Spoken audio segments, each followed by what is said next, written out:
How is it? Actually, it's very good. It's kind of a. I've been going in for like, as I jokingly say, beer flavored beer, but for a blueberry lager, it's actually very tasty. Mm. And besides, if you show me it's kind of like when I had the last days of disco beer a couple of months ago. Uh-huh. Sometimes you just see a piece of packaging and that sucker's all yours. So, Right. Yeah. I think Yeah, save the bottle. I don't. I really don't know what you're talking about, Dave. I never buy anything just for the packaging or anything. So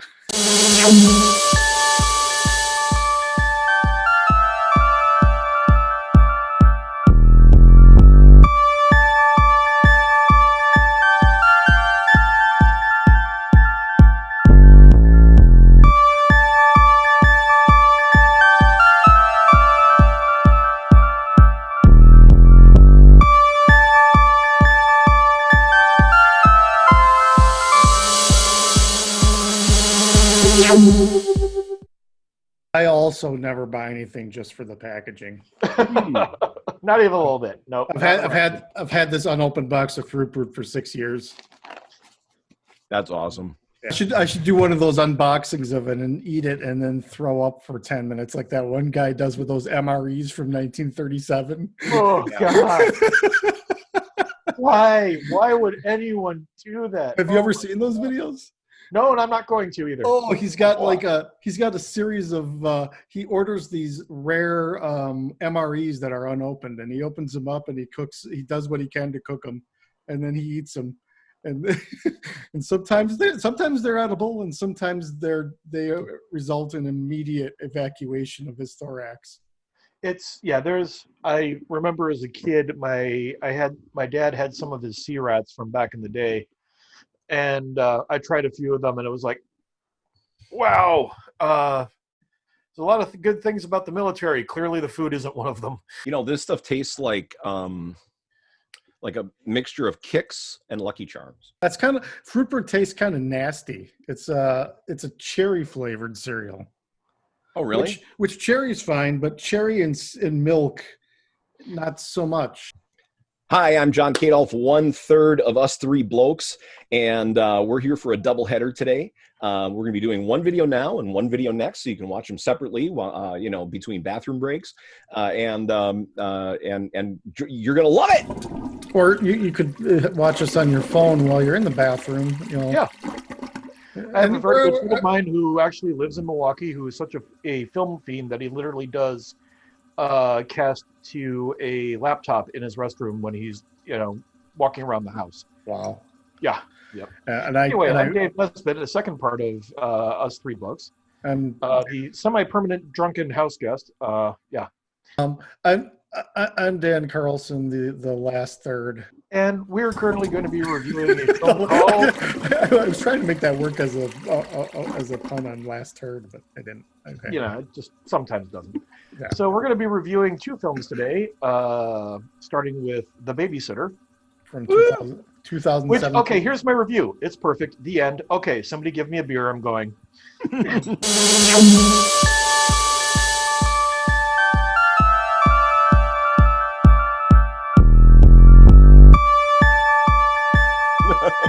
Everything about this film worked. Everything. Okay.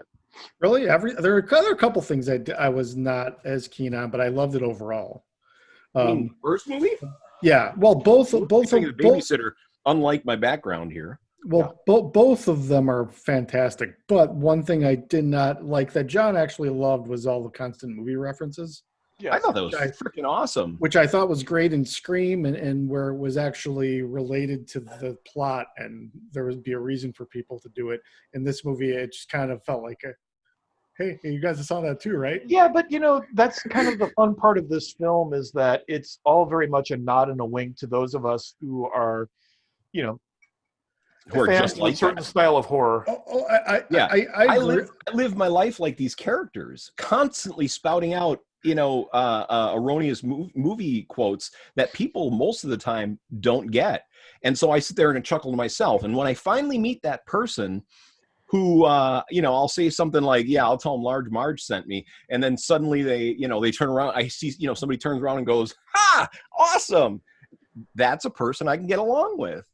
That's part of the reason that I buy shirts like this, is that I can walk around and somebody sees that I have a Evangelion reference on my shirt, Oh, and immediately it's like my tribe. I did not know that was Evangelion, and I do like Evangelion. Mm-hmm. Yeah, you know, it's for okay. So here, philosophy side. Yep. You know, it's a way for people like us, nerds or geeks or whatever you want to call me, to you know, flaunt their frills, so to speak. You know, I don't have that big old cape like the lizards, you know, or the dew flap. Well, never mind. Yeah. Yeah, you know, I don't have any of that kind of stuff. So, you know, I have to have something else. And mine is erroneous, you know, or erogenous, whichever, movie quotes. And, Okay. you know, and that's how I attract. So the Babysitter is a movie by Mick G. It came out in 2017. It was made for Netflix, or at least it was picked up by Netflix. Yeah. And it's the title character is a babysitter played by Samara Weaving, who is David Nesbitt's favorite current actress. I'll let him go off on a She's tangent been on a now. roll lately of films where, you know, every now and again an actor really hits a good string of great material, and she has just been on a roll lately. Yeah, seriously. Yeah. Guns Akimbo. Guns Akimbo, as much as my friend Travis Heerman did not enjoy that film, I loved it because it was a great parody of video game culture and reality TV culture and gun culture. It skewered all the things that I wanted to see get skewered in it, but that's not the film we're talking about today. Today we're talking about The Babysitter. And Yes. Samara Weaving in this, especially in the first film, is a great. She just nails it all the way through, where she starts off being this warm, very caring figure to the main character, Cole. And Cole is a teenage nerd. The first time you see him, he's getting a flu shot, and he's scared to death of freaking needles. And he's getting hit by a basketball. Yeah, I was going to say, did he get hit by a basketball the first time? And then somebody yelled, "Pussy!" Yeah, because everybody knows that he completely punked out on getting a flu shot. Yeah. And exactly. so everybody gives him a hard time. He is like anybody who has ever existed as the nerd in grade school through high school, et cetera, et cetera. No, yeah, that would be me. Yeah. Me too. Knows this character and has been this person and knows this feeling so well. He's even picked on by the kids who would normally be picked on in these movies. Oh yeah, he is at the absolute bottom of the social hierarchy in his school. Yeah. And Samara Weaving is the only person who really treats him with any degree of respect all the way throughout this film. Yeah. For a while. For a while. Almost all the film. You know, you were right from beginning to end, but there's a middle part. There's a little middle part. Yeah. Yeah. Well, I think they did a really good job of setting up the friendship between the babysitter and the kid. I thought, you know, it was so sweet that when he actually does learn the horrible truth, it kind of stabbed me in the heart like a knife. Oh God, Right. You can just see him getting his heart broken. Yeah. Yeah. In the worst possible way, all the way at the tail end of this. But we will get to that. Yes. I want to mention before we go any further, this is going to be a spoiler review, because there's no way to do a review of this movie without it being a total spoiler. So, you know, if you go watch the movie, just go then watch come back. And then come back. Exactly. Like I always encourage people is, you know, we post what we're going to review the following week. I would encourage you to go watch the film before we review it, and then see if you agree with us or not. That way we can have a conversation about it in the comments. Yeah, this is one of those ones I think all three of us could stand here right now, and we'll cut to the end, or maybe we'll put this at the end. But I am firmly in the press play category in this film, because it really does capture a moment in terms of like what your childhood was, where you're sitting there making that transition from childhood to kind of dipping your toes in adulthood. That's one of the things that gave me such a strong Phantasm vibe about all this, is that it kind of, especially when I thought that she was going to stay friends with the kid before I found out what a bitch she was. Yeah. You know, it kind of reminded me of the older brother and the younger brother in Phantasm. Yep. I think she's just misguided. I don't think she's a bitch. No, dude, come on. She comes back. She comes back around, but yeah, there's things there you can't excuse with just misguided. I think she's misguided. Well, there's okay. we'll get to the way the second film ends because it wraps it up pretty nicely. But okay. Or, yeah. But basically, the main character, Cole, I keep kind of wanting to call him Bud Cort because he reminds me of Harold from Harold and Maude. Yeah. But to me, his parents are going to be leaving for the weekend, and Samara Weaving's character is going to be watching him during that period of time. And basically, his best friend, a girl named Melanie across the street, talks him into staying up to see if she's going to be making out with her boyfriend or something like that. And that's when it all goes off the fucking rails. Yep. I love John just mentioned that. Yeah, they thought he's going to be staying up to watch an orgy, and he has to actually look up what an orgy is. Yes. Yeah. and they show like the results on the screen. There's all sorts of parts of this movie where they're showing you the social media interaction. Well, that's the thing that I love about this film is that it has a feeling of like social media underpinnings. But also there are moments in there where it feels like a live action comic book and not like an MCU film. But Right. there is a moment there where they literally put in a moment where they freeze frame it and then put a subtitle on there. It happens several times throughout the film. Yep. And every moment I'm just sitting there cracking the fuck up. Yeah. In fact, I made a little list of those, which I'll go over as we talk about them. So the first one that we see is the when everything goes sideways, the what the fuck? Because literally, I think that they threw that up there because they knew that everybody in the theater would be like basically reading it off the screen. It would be popping up right when people were saying it. Yeah, because there's a moment in there where everything turns because it's a bunch of them playing Spin the Bottle. And at one point in time, it goes from spin the bottle to let's stab somebody in the fucking head. Twice. Yeah. Let's give somebody bunny ears with knives. Yeah, exactly. They were. And that was Samuel, by the way. He was the kind of nerdy victim that they decided to prey upon. Yeah. He was The original. sacrificed. Yeah, my other favorite moment in there is the when Cole wakes up and everybody's looking at him, and Robbie Amell's character Max is standing there without a shirt, and the first thing he asks is, "Why doesn't he have a shirt on?" Yeah, and also Robbie Amell's character Max might be one of my favorite part of both of these films. Because he's such a jock and he really wants to make the best out of you while he's killing you. And he's this weird mixture of guy who wants to kill you and your best friend and coach. It's just absolutely surreal. Yeah, there's a moment where he has the chance to kill the kid, but then he finds out that the neighborhood bully's in town. So he goes to send the kid off to confront the bully first before he's supposed to come back and get killed. Yeah. Yeah, exactly. This guy is existing in a reality that I don't understand, but I kind of like. That, and also we have Bella Thorne playing somebody who is so self-obsessed even when she gets shot in the chest. Yeah, it's all about her deflated boob. Yeah, and also I think that Bella Thorne has just come to represent a certain archetype of person that I don't like in general. So anytime she turns up in a film and something bad happens to her, I feel somewhat bad, but I do also kind of sit there and go, What else has she been in? How come Assassination Nation. If you've not seen that, we're reviewing it. It's fucking amazing. In my opinion, because of my feeling about Samara Weaving, sexiest girl kiss in a long time.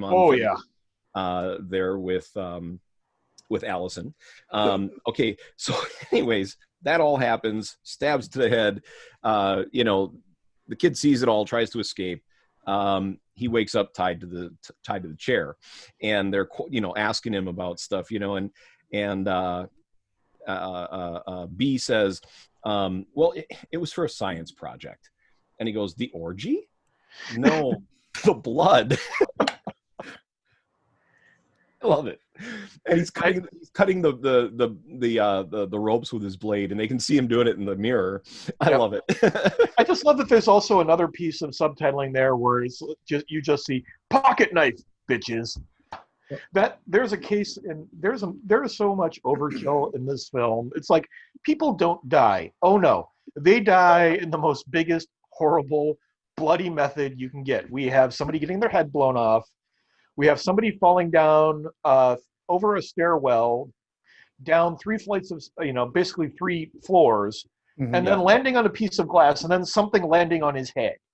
Yes. Didn't his eyeball come out and get impaled on it like a stalk? Yes, exactly. Yeah. It was And they were all in on the blood and of gore on this. It's very it reminds me very much of some very early Sam Raimi. or some very, very early Warner Brothers cartoons. Yeah, crazy stuff. Love it. It's a gore fest. It is. It's Don't a see very it's often a in gore fest. yeah, And it's the Three Stooges and Warner Brothers with all of the blood attached. It's Home Alone with gore. Is what yes. I thought at first. Yes. Just basically reading from the Book of the Dead to get some sort of, like they're supposed to do a sacrifice with this kid, and it's supposed to give them what they want, which I'm assuming is eternal youth, or I don't know what, but it was whatever. Anything that they want. Yeah. So like Allison, all she wanted to be was a weather girl. Yeah. There's easier ways to become a weather girl. It just shows what lengths people will go to like selling their soul for something that they want. Yeah, I've never had anything against selling my soul. Just that nobody's really matched the price that I want for it. So Cole runs to his neighbors, and that is where Melanie comes in. Well, she comes in earlier, but this is where she really comes in. He says he's going to protect her. They end up kissing, and he's just like, "All right, man, I've got to grab a hold of this now." Okay. Movie reference. Did anybody catch the little E.T. reference there when he? Yes. Yeah. Oh, yeah. E.T. touch moment. Yeah. Oh no, not the E.T. touch moment, but when he kissed. When he kissed the girl, she did the thing with her foot that in E.T. Yep. In E.T. the frog goes under the foot. Again, movie references out the wazoo here. I thought the parents were cool. Yeah, definitely. I think that if my kids watch this review, they're going to say, "Yeah, Dad was kind of like that when we were growing up." Oh, that makes makes it a little more awkward after you say that. That I'm going to tell the talk about the scene where they're wondering where the knife is, and we get a quick Family Guy flashback where he's getting a hand job under the covers, and she's like, "Where did you put the knife in the dishwasher?" I just love the fact that she's like completely disinterested in what she's reading a book while she's jerking him off at the same time. Yeah, exactly. Suburban life. And I also love the moment where he's talking to Melanie earlier in the film and going, "My parents are leaving town for the weekend. I think they're going to go have sex." Or they just don't want to be around me. Yeah. It's either one or the other. Have sex, don't be around the kid. And then B offers to let Cole into the whole thing. Mm-hmm. And, you never have to be that nerdy kid anymore ever again, that kind of thing. And he like looks her straight in the eye and goes, "Fuck you." flips this car into his house, and right into B, which he then goes looking for to see if she's dead. This is why I say that she's misguided, because at that point, she's so proud of him. Yes. She's proud of him because she never lost her feeling for him. She never intended to harm him in any way. She only intended to drug him, steal his blood, and get what she wanted. But it didn't pan out. She had a staggering moment where, she tried to kill him. But I think she's just misguided. She failed as a babysitter. At least give me that. Yeah, she did fail as a babysitter. Okay. Yeah. Although I had some pretty bad babysitters, but this one was like the third worst. Yeah. Press play from me. I enjoyed it. I was really happy about it. Me too. Press play. Like I've pressed play probably 6 times. In the past 2 weeks since I knew that I was going to pick these films, and probably about 3 times before that. Okay. Dave? And then last night again. I am going to press play, and I'm going to invite a lot of my friends over to watch this film, and I've been pimping it to everybody I can, because we have this film, we have the sequel to it, and then McGee said, "Hey, if it's going to be kind of like the John Wick thing. If there's a demand for it, he's going to fill it. And I'm like, yeah, keep going, because so far I am loving this world he's created and the characters in it.